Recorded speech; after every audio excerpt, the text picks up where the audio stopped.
তবে একটা বিষয় এখনো পর্যন্ত ওভারঅল সিচুয়েশন যদি পর্যালোচনা করে যেটি বুঝেছি যে এখনো পর্যন্ত অর্থের ছড়াছড়ি বিভিন্ন জায়গায় করা হয়, বিভিন্ন জায়গায় চেষ্টা করা হয়। আমার আসনের বিভিন্ন কেন্দ্রে, বিভিন্ন ওয়ার্ডে টাকা নিয়ে যাওয়া হয়েছে, সেখানে হচ্ছে টাকা দেওয়া হয়েছে। তবে আশাব্যঞ্জক বিষয় হচ্ছে যেখানে টাকা অফার করা হয়েছে অনেক মানুষ সেটি হচ্ছে প্রত্যাখ্যান করেছে, ইচ্ছাকৃতভাবে প্রত্যাখ্যান করেছে। যেখানেই মানুষের মধ্যে আমি দেখেছি সচেতনতা, এবং অনেক বাসায় টাকা নিয়ে যাওয়া হয়েছে, টাকা রেখেছে, এটা সে নিজে ভিডিও করেছে, টাকাটা নিচ্ছে সে ভিডিও করে আবার সেটা হচ্ছে আবার সোশ্যাল মিডিয়াতে সে প্রচার করেছে।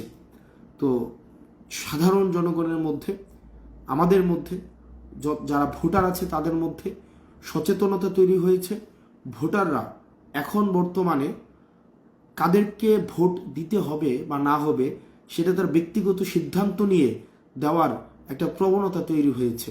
এবং আপনারা যারা আছেন আপনাদের সবার প্রতি অনুরোধ থাকবে, প্রত্যেকটা গ্রামে গ্রামে, প্রত্যেকটা মহল্লায় মহল্লায় আপনারা সবাই ভোট ফলাফল না আসা পর্যন্ত আপনারা নিরাপত্তা প্রদান করুন, প্রতিরোধ গড়ে তুলুন।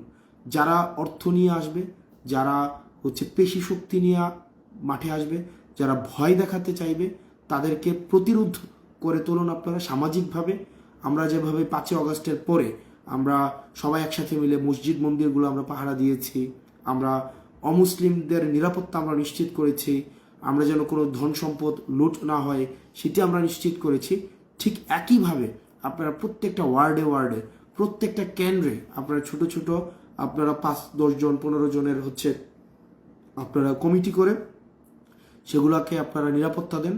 এবং আপনারা মসজিদে মসজিদে ইমামদের কাছে আপনারা বলেন যেন অর্থের বিনিময়ে এই ভোটটা বিক্রি করে দিয়ে 5 বছরের জন্য যেন কেউ গোলাম না হয়, এই বিষয়টা আপনারা নিশ্চিত করেন।